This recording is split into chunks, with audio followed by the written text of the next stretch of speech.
세계 기업에 직접 투자하는 해외 직투 이어가겠습니다. 전 세계적으로 많은 금융인들의 신뢰를 얻고 있는 쪽이 바로 스위스 금융그룹이라고 합니다. 네. 많은 이들이 굉장히 좀 신뢰를 얻고 있다고 하는데 이 자본주의에서 가장 큰 수혜를 얻고 있는 이 금융그룹들 가운데서 큰 신뢰를 얻고 있다는 이 기업. 어떻게 보면 가장 큰 역사를 또 지니고 있다고도 하는데요. 자세한 투자 포인트 만나보시기 전에 기업 소개부터 함께 하겠습니다. 네, 오늘은 글로벌 5대 은행 중 하나인 UBS를 소개해 드리려고 합니다. UBS는 스위스 바젤과 취리히에 본사를 두고 있는 금융기업인데요. 시가총액과 영업이익률로는 유럽 전체에서 2위 자리를 차지하고 있고요. 또한 지난 2005년에는 전 세계 1000대 은행 중 1위 자리를 기록한 기업이기도 합니다. 또한 1854년에 출발한 아주 오랜 역사를 가지고 있는 기업인데요. 특히 2000년대 크레딧 스위스를 합병하는 등 다양한 인수합병을 펼치면서 본격적으로 몸집을 불리게 된 기업입니다. 하지만 이런 UBS도 지난 금융위기 때 아픈 추억을 가지고 있는데요. 이 금융위기 당시 무려 500억 달러의 손실을 기록하면서 이 스위스 정부의 스위스 중앙은행의 구제금융을 받기도 했었습니다. 하지만 이런 UBS가 최근에는 다시 도약을 하고 있는 모습인데요. 이 모건 스탠리와 에버코어 파트너스 등 주요 기업들에서 고위급 인재 채용을 가속화하고 있다는 소식이 들려오고 있습니다. 최근 JP 모건 체이스 등 다른 은행들은 이 감원을 하고 있는데요. 하지만 UBS 같은 경우에는 실적이 개선되면서 오히려 채용을 늘리고 있다는 소식입니다. 이렇게 우수한 행보를 보이고 있는 UBS 좀 더 자세히 살펴보시죠. 네, 이 시간은 스위스 금융그룹 UBS에 대한 자세한 투자 포인트를 살펴보도록 하겠습니다. 전화 연결로 투자 포인트 살펴볼까요? 키움증권 방은구 연구원 연결해 보겠습니다. 안녕하세요. 네, 안녕하세요. 키움증권 방은구입니다. 네. 자, 오늘은 저희가 이제, 이 UBS에 대해서 알아보도록 하겠습니다. 뭐, 글로벌 5대 은행 중에 하나다. 조금 전에 이제 우성문 기자가, 얘기를 해줬는데. 자, 글쎄요. 좀, 최근에 22의 어떤 양적 완화, 그리고 미국의 금리 인상, 이런 부분과 맞물려서 좀 어떤 방향성에 대해서 상당히 궁금해지고 있습니다. 먼저 좀 어떤 기업인지부터 좀 소개를 부탁드리겠습니다. 네, 요즘 미국이 금리 인상이 임박했다는 소식과 22의 양적 완화 규모 확대 소식 등으로 그 금융 관련된 주들이 이제 관심을 받고 있는데요. 오늘은 세계 5대 은행 중 하나인 UBS에 대해서 알아보도록 하겠습니다. 현재가는 21.92달러이며 업종은 금융 서비스 업종입니다. 52주 최고가는 22달러, 최저가는 15.04달러이며 일평균 거래량은 184만 주가량 되고 시가총액은 799억 달러 정도 됩니다. UBS는 미국 뉴욕 거래소에 거래되고 있지만 미국 기업은 아니고 그 스위스에 본사를 두고 있는 세계 50여 개국에 진출해 있는 글로벌 금융 기업입니다. 미국 뉴욕 거래소 외에 스위스 증권거래소, 동경 증권거래소도 상장되어 있습니다.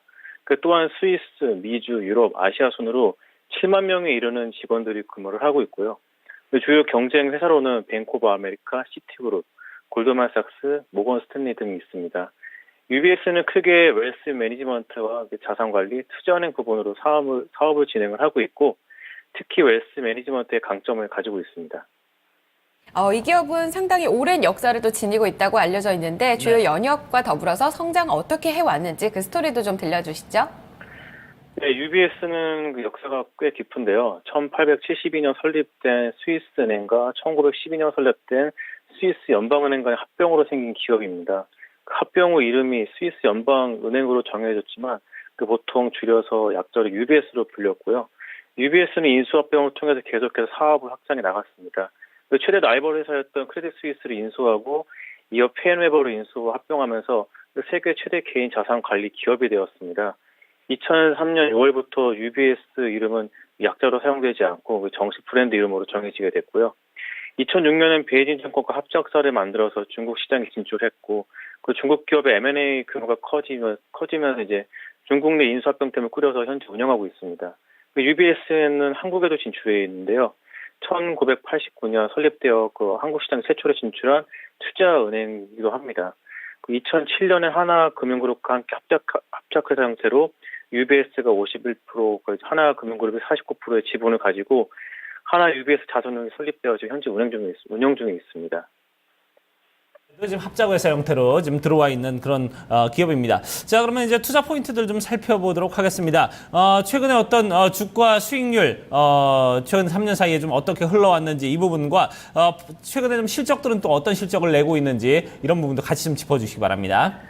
네, 수익률을 보시면은 3년 수익률이 95.1% 정도 되고요. 그 단기적인 수익률이 20% 가까운 수익률을 보여주고 양호한 흐름을 보여주고 있습니다. 그 오늘 장중에 52주 최고치를 경신하기도 했는데요. 그 실적을 보시면서 상승 흐름의 원인에 대해서 확인해 보도록 하겠습니다. 그 실적을 보시면은 UBS는 올해 1분기 수익이 전년 동기 대비 88% 증가했다고 실적 발표를 통해 밝혔습니다. 전문가 예상치의 2배 가까운 높은 실적을 낸 것인데요. 이러한 실적은 올해 1월 스위스 프랑 패거제를 갑자기 폐지하면서 스위스 은행들이 실적이 악화됐거나 우려 가운데 거둔 성과라 더욱 관심을 모으고 있습니다. 특히 자산관리 사업분에서 순이익이 크게 증가를 했고요. 아시아 쪽 사업이 점차 확대되면서 기존 고객들은 그대로 유지하면서 신규 고객 유입이 계속되는 것이 실적에 긍정적으로 영향을 미친 것으로 보입니다. 실적 상당히 좀 긍정적으로 회복이 되고 있는 그런 추이를 좀 살펴봤습니다. 올해 1분기까지 상당히 매출 성장률 긍정적일 것으로 전망이 되고 있는데요. 투자 포인트 좀 더 중점적으로 살펴볼게요. 각국의 어떤 부양 정책 속에서 금융주의 행보가 상당히 궁금해지는 시기인 것 같습니다. 어떤 포인트 살펴볼까요?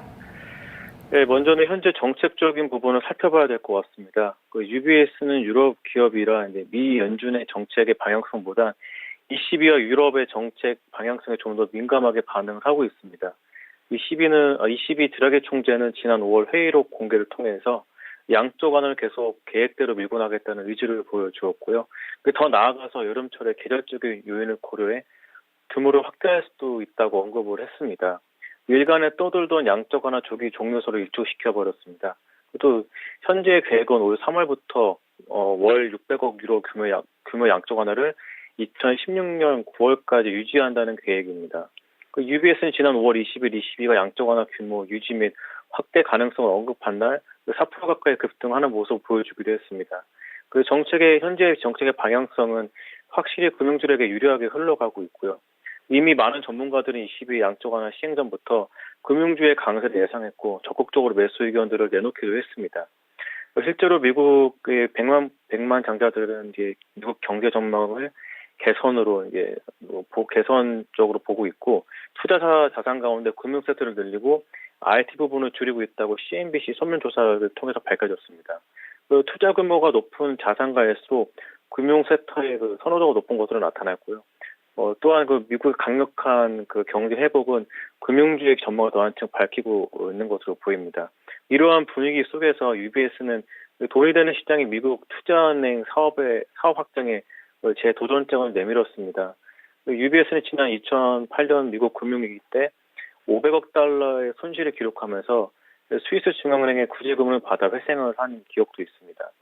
최근 미국 기업들의 M&A가 활발해지고 증권 시장의 호황을 누리는 가운데 UBS는 이 기회를 놓치지 않기 위해서 미국 내 상위 은행의 고위직 직원들을 대거 영입하며 빠른 사업 진행을 추진하고 있습니다. 네. 또 금융위기 이후로 증권 및 투자은행 부분의 직원 수를 절반가량 줄이긴 했는데요. UBS는 최근 좋은 실적을 내고 있고 자기 자본 비율도 13.7%로 탄탄한 모습을 보여주고 있습니다. 이러한 수치들은 UBS에게 자신감을 준 것으로 보이고요. 미국은행의 대형은행들은 경비 절감을 위해서 지속적으로 직원 수를 줄여 나가는 것에 비해서 전혀 다른 행보의 모습을 보여주고 있습니다. 이러한 UBS 행보는 세계 투자은행 금액 60%를 차지하는 미국 시장에서의 입지를 더욱 다지기 위한 포석으로 풀이가 되고 있습니다. 추가적으로는 UBS는 이제 작년 대비 2배 오른 배당금을 지급하고 있습니다. 주당 배당금을 0.25프랑에서 0.50 스위스 프랑으로 상향 조정했습니다. 이는 업계의 최고 수준의 배당금이고요. 거래하시는데 추가로 참고하시면 좋을 것 같습니다. 네. 자, 이렇게 저희가 기업의 어떤 스토리까지 쭉 투자 포인트와 좀 얘기를 좀 나눠봤습니다. 자, 그러면 기관들은 좀 외국계 투자 기관들 어떻게 좀 UBS를 바라보고 있는지 의견도 좀 취합을 좀 해주시죠.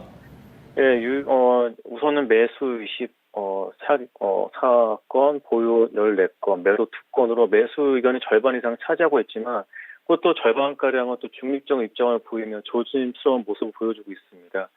UBS가 지난 1분기에 성공적인 모습을 보여주긴 했지만 아직까지 스위스 패거제 폐지에 따른 스위스 프랑의 불리한 입장이 된 상태이고 유럽의 마이너스 예금 금리로 이제 수익이 악화될 수 있는 요인들이 아직까지는 많이 남아 있습니다. UBS의 CEO 세르지오 에모티를 포함한 경영진들도 이러한 점들을 인정하면서 1분기에 좋은 실적이 올해 지속될 것이라고 낙관하기는 어렵다는 조심스러운 모습을 보이기도 했습니다. 다음은 차트를 보시면서 이제 확인을 해보겠습니다. 차트를 보시면 중기 상승 추세대로 움직임이 나오고 있고요.